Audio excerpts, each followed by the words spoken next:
यह बात उस समय की है जब ब्रह्मा जी का दिन समाप्त हो रहा था और प्रलय का समय निकट था।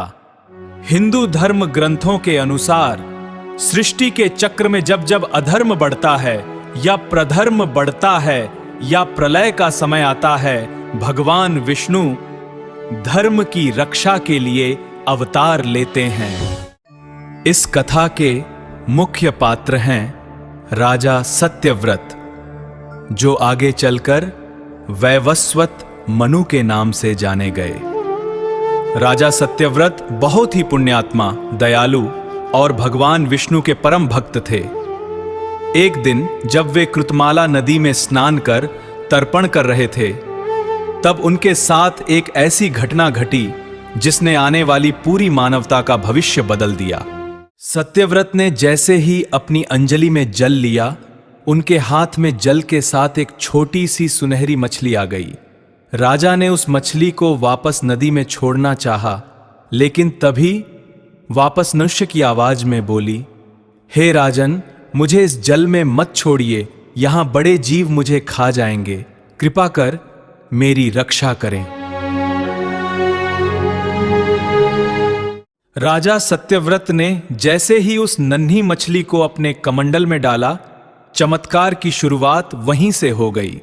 राजा अभी तट से कुटिया की ओर चले ही थे कि उन्हें महसूस हुआ कि कमंडल ख्वाल का भार बढ़ रहा है। उन्होंने अंदर झांका तो दंग रह गए। जो मछली अभी एक उंगली जितनी थी, उसने कमंडल का पूरा घेरा भर लिया था। वह सांस लेने के लिए छटपटाने लगी। राजा तुरंत दौड़कर अपनी कुटिया में गए और एक मिट्टी का बड़ा मटका जल से भरकर उस मछली को उसमें डाल दिया। राजा ने राहत की सांस ली ही थी कि तभी मटके के भीतर से जल छलकने लगा। देखते ही देखते मछली का शरीर मटके की दीवारों से टकराने लगा और मछली फिर से बोली, हे राजन, यह स्थान मेरे लिए बहुत छोटा है, मुझे कहीं और रखिए। हैरान परेशान राजा ने सेवक को बुलवाया और महल के सबसे बड़े धातु के पात्र में जल भरवाया। वह पात्र इतना बड़ा था कि उसमें कई लोग समा सकते थे, लेकिन जैसे ही मछली को उसमें डाला गया, वह एक क्षण बढ़कर उस पात्र के समान बड़ी हो गई। अब राजा की हैरानी डर में बदलने लगी। उन्होंने तुरंत मछली को ले जाकर महल के सुंदर और विशाल सरोवर में डलवा दिया।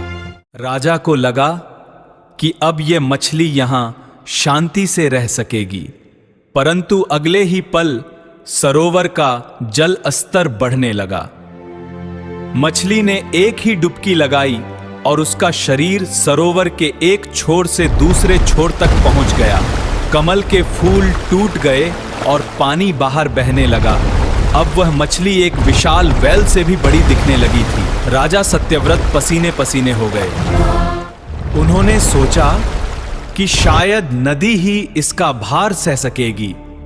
उन्होंने अथक प्रयास करके उस दिव्य मछली को कृतमाला नदी में पहुंचाया, लेकिन नदी की धारा भी उस मछली के लिए एक पतली नाली के समान छोटी पड़ गई। मछली की एक हलचल से नदी का पानी तटों को तोड़ने लगा। अंत में कोई विकल्प न पाकर राजा उसे विशाल समुद्र के तट पर ले गए। समुद्र के अनंत विस्तार को देखकर राजा ने सोचा कि यहां इसे कोई कष्ट नहीं होगा, लेकिन जैसे ही मछली ने खारे पानी में प्रवेश किया कि पूरा समुद्र का किनारा उस मछली के शरीर से ढक गया। राजा समझ गए कि यह कोई साधारण मछली नहीं है। प्रार्थना की, हे प्रभु, आप कौन हैं? मुझे भ्रमित न करें,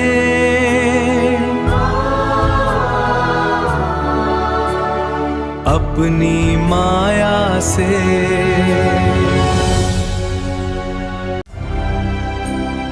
हे प्रभु, आप कौन हैं? मुझे भ्रमित न करें, अपनी माया से। अपने वास्तविक स्वरूप के दर्शन दें। तभी सागर के बीचों बीच भगवान विष्णु अपने चतुर्भुज रूप में प्रकट हुए, लेकिन उनका आधा शरीर मत्स्य मछली का था। भगवान ने कहा, हे राजन, आज से 7वें दिन भयंकर प्रलय जलमग्न हो जाएगी। समस्त सृष्टि का विनाश निश्चित है। भगवान ने सत्यव्रत को आदेश दिया, तुम एक विशाल नाव तैयार करो। जब प्रलय आए तब तुम समस्त औषधियों, बीजों और सप्तऋषियों को लेकर उस नाव पर बैठ जाना। मैं स्वयं मत्स्य रूप में आकर तुम्हारी रक्षा करूंगा। इसी दौरान एक और महत्वपूर्ण घटना घट रही थी। जब ब्रह्मा जी निद्रा में थे, तब हयग्रीव नाम के एक राक्षस ने ब्रह्मा जी के मुख से निकले वेदों को चुरा लिया और समुद्र की गहराइयों में छिप गया। जब सृष्टि के रचयिता ब्रह्मा जी का दिन समाप्त हो रहा था और उन्हें निद्रा घेर रही थी, तब उनके मुख से 4 पवित्र वेद, ऋजुर्वेद, यजुर्वेद, सामवेद और अथर्ववेदों के रूप में प्रकट हो रहे थे। इन्हीं वेदों में सृष्टि के समस्त ज्ञान, विज्ञान और धर्म का सार छिपा था। उसी समय अंधकार की गहराइयों से निकलकर हयग्रीव नाम का एक अत्यंत शक्तिशाली राक्षस वहां पहुंचा। हयग्रीव जानता था, यदि उसने वेदों को चुरा लिया तो संसार से ज्ञान का लोप हो जाएगा और अधर्म का साम्राज्य स्थापित हो जाएगा। जैसे ही ब्रह्मा जी योग निद्रा में लीन हुए, हयग्रीव ने एक साये की तरह झपटकर उन वेदों को अपनी मुट्ठी में कर लिया और पलक झपकते ही पाताल लोक की ओर भाग निकला। वह जानता था कि भगवान विष्णु उसे ढूंढेंगे, इसलिए वह समुद्र की उस गहराई में जा छिपा जहां सूर्य की एक किरण भी नहीं पहुंच सकती थी। उसने वेदों को समुद्र की अतल गहराइयों में शंखों और मूंगों के बीच कहीं छिपा दिया। वेदों के चोरी होते ही पूरे ब्रह्मांड में अंधकार छाने लगा।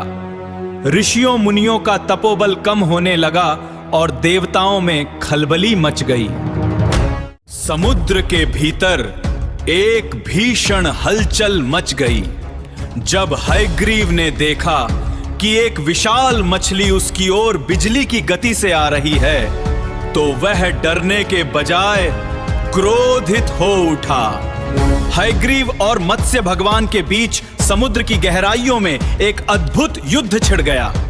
हयग्रीव ने अपनी मायावी शक्तियों से समुद्र के जल को विषैला करने की कोशिश और बड़े बड़े प्रहार किए, परंतु भगवान विष्णु, जो साक्षात काल के भी काल हैं, उन्होंने मत्स्य रूप में अपनी पूंछ के एक ही प्रहार से हयग्रीव के अस्त्रों को नष्ट कर दिया।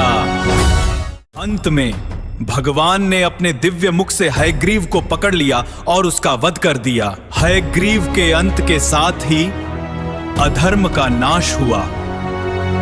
भगवान ने समुद्र की गहराइयों से वेदों को वापस प्राप्त किया और उन्हें सुरक्षित रूप से ब्रह्मा जी को सौंपने के लिए अपने पास रख लिया, ताकि प्रलय के बाद जब नई सृष्टि बने तो मानवता के पास फिर से वेदों का ज्ञान हो। इस प्रकार मत्स्य अवतार ने न केवल राजा सत्यव्रत की जान बचाई, बल्कि पूरी दुनिया के ज्ञान, वेदों को भी सुरक्षित किया। 7वें दिन जैसा भगवान ने कहा था वैसा ही हुआ। आकाश से मूसलाधार वर्षा होने लगी। समुद्र अपनी सीमाओं को लांघने लगा। चारों ओर हाहाकार मच गया। राजा सत्यव्रत ने भगवान के कहे अनुसार एक विशाल नौका बनाई और उसमें जानवरों के जोड़ों को, सप्त ऋषियों और जीवन के लिए आवश्यक बीजों को सुरक्षित कर लिया। प्रलय की उन भयानक लहरों के बीच अचानक एक दिव्य ज्योति चमकी। स्वयं भगवान विष्णु ने मत्स्य रूप में दर्शन दिए, जो करोड़ों सूर्यों की भांति स्वर्ण वर्ण से प्रज्वलित था। उनके मस्तक पर एक भव्य विशाल सींग सुशोभित था। राजा सत्यव्रत ने पूर्ण श्रद्धा के साथ वासुकीनाग को ही रस्सी बनाकर मत्स्य भगवान के सींग से सुरक्षित बांध दिया। चारों ओर विनाश का तांडव था। आकाश से गिरती बिजली और समुद्र की गगनचुंबी लहरों के बीच वह छोटी सी नाव एक तिनके के समान डोल रही थी। भयभीत कर देने वाला अंधकार था, लेकिन उस नाव के विशाल मत्स्य भगवान के शरीर से निकलने वाला दिव्य प्रकाश पूरे मार्ग को आलोकित कर रहा था। नाव वासुकीनाग के बंधन से सुरक्षित बंधी थी। जब राजा सत्यव्रत और सप्त ऋषियों ने देखा कि बाहर सब कुछ जलमग्न हो चुका है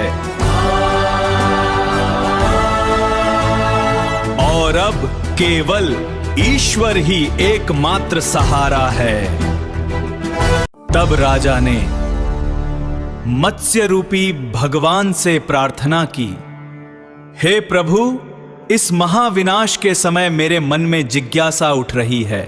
सृष्टि क्या है, आत्मा क्या है और इस प्रलय के बाद क्या होगा? बाद क्या होगा?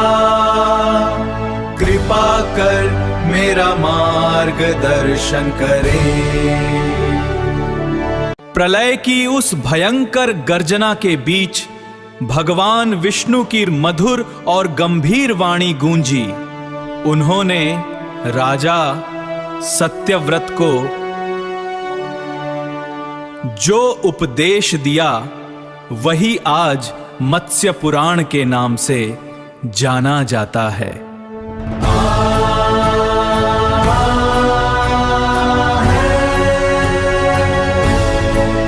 भगवान ने विस्तार से समझाया सृष्टि का रहस्य। उन्होंने बताया कि यह संसार चक्र की तरह चलता है।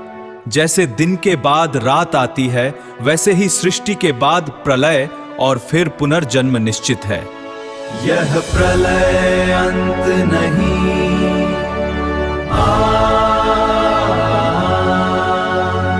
बल्कि एक नई और शुद्ध शुरुआत की तैयारी है। आत्मा और परमात्मा। भगवान ने कहा कि शरीर नश्वर है, वह मिट्टी में मिल जाता है या जल में विलीन हो जाता है, लेकिन आत्मा अमर है। जो मनुष्य मुझे अपने भीतर और समस्त जीवों में देखता है, वही वास्तव में ज्ञानी है। कर्मों का लेखा जोखा उन्होंने ऋषियों को बताया कि आने वाले नए युग धर्म के मार्ग पर कैसे चलना चाहिए। उन्होंने जीवन जीने की कला,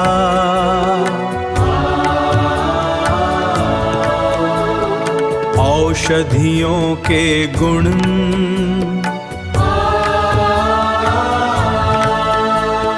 और खगोल विज्ञान का गूढ़ ज्ञान दिया।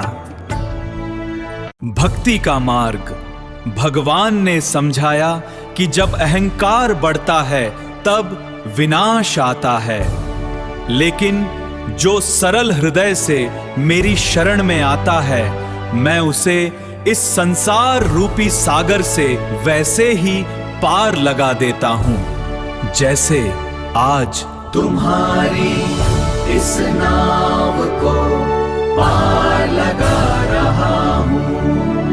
कई दिनों तक, जब तक प्रलय का वेग बना रहा, यह दिव्य उपदेश चलता रहा। सप्त ऋषियों ने उस ज्ञान को अपने हृदय में उतार लिया ताकि वे आने वाली नई पीढ़ियों को यह विद्या दे सकें। वह नाव केवल लकड़ी का ढांचा नहीं थी, बल्कि पूरी मानवता के भविष्य को अपने भीतर समेटे हुए थी। धीरे धीरे समय बीतता गया और प्रलय का वह भीषण वेग शांत होने लगा। आसमां से गरजते हुए बादल छंट गए और सूर्य की पहली सुनहरी किरण ने समुद्र के शांत होते जल को छुआ। प्रलय का जल अब धीरे धीरे कम हो रहा था और धरती के ऊंचे शिखर फिर से दिखाई देने लगे थे। भगवान ने राजा सत्यव्रत के सिर पर अपना हाथ रखा और आशीर्वाद देते हुए कहा, हे पुण्यात्मा सत्यव्रत, तुमने अपनी परीक्षा उत्तीर्ण की है। आज से तुम इस नई सृष्टि के प्रथम पुरुष और संरक्षक होगे। आज से सारा संसार तुम्हें वैवस्वत मनु के नाम से जानेगा। भगवान ने आगे बताया कि जो बीज और वे नाव में लाए थे उनसे फिर से धरती हरी भरी होगी। सप्त ऋषि उन वेदों के ज्ञान को फैलाएंगे जो भगवान ने हयग्रीव से वापस लिए थे। भगवान ने यह भी वचन दिया कि जब जब संसार में धर्म की हानि होगी वे किसी न किसी रूप में अवतार लेकर धर्म की स्थापना करेंगे। भगवान विष्णु के अंतर ध्यान होने के बाद मनु ने एक नए युग की शुरुआत की। उन्होंने यज्ञ किए और अपने तपोबल से सृष्टि का विस्तार किया। उन्हीं के नाम से मनवंतर की शुरुआत हुई। उनके ही वंश से आगे चलकर इक्ष्वाकु वंश और महान राजाओं की परंपरा चली। आज हम जो भी हैं, जहां भी हैं, वह उसी दिव्य रक्षा का परिणाम है। मत्स्य अवतार की यह कथा हमें याद दिलाती है कि प्रकृति कितनी भी शक्तिशाली क्यों न हो, जो धर्म और सत्य के मार्ग पर चलता है उसकी रक्षा स्वयं भगवान करते हैं। जैसे भगवान ने एक छोटी सी मछली बनकर राजा की करुणा की परीक्षा ली और फिर एक विशाल स्वरूप लेकर पूरी सृष्टि को बचाया, वैसे ही वे हमारे छोटे से विश्वास को भी एक बड़ा सहारा दे सकते हैं। यह थी भगवान विष्णु के प्रथम अवतार मत्स्य अवतार की पावन कथा। इसे सुनने मात्र से मन को शांति मिलती है और विश्वास जागती है कि हम कभी अकेले नहीं हैं।